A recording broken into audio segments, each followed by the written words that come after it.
Hi friends, అందరికీ నమస్కారం friends. చూడండి ఫ్రెండ్స్, మా దగ్గర అయితే వర్షం పడుతుంది. ఇంకా ఏంటంటే మా పైన ట్యాంకర్ మొత్తము అవి ఏంటి ఘోరంగా చిన్న పురుగులు తయారైనాయి ఫ్రెండ్స్. నేను రోజు అందరికీ చెప్తూనే ఉంటా, వారంకి ఒకసారి డ్రమ్ములు గోళాలు క్లీన్ చేసుకోండి దోమలని. ఇవాళ నేనే క్లీన్ చేస్తున్నా ఫ్రెండ్స్, చూపిస్తాను మీకు. చూడండి ఫ్రెండ్స్, మా బిల్డింగ్ పైన వాటర్ ట్యాంక్కి ఎట్లా అయింది చూడండి ఫ్రెండ్స్. నాకేమో వారం రోజులు ఫీవర్ వచ్చింది, నేను ఏది పట్టించుకోలేదు. నీళ్ళు అయితే ఘోరంగా అయినాయండి. ఇప్పుడు ఆ నీళ్ళన్నీ క్లీన్ చేసేస్తున్నాం.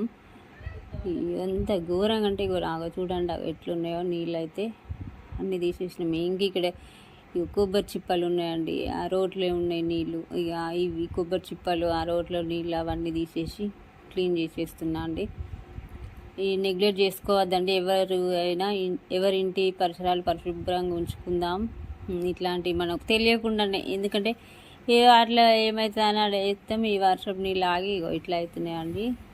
అందుకే ఇవన్నీ తీసేసుకొని క్లీన్ చేసుకుంటే కొంచెం విషజ్వరాలను నివారించుకున్న వాళ్ళం అవుతామండి. అందుకోసమే అందరికి తెలిసిన విషయమే ఫ్రెండ్స్, కానీ నా వంతుగా చెప్తున్నా అండి, తప్పుగా అనుకోకండి ఫ్రెండ్స్.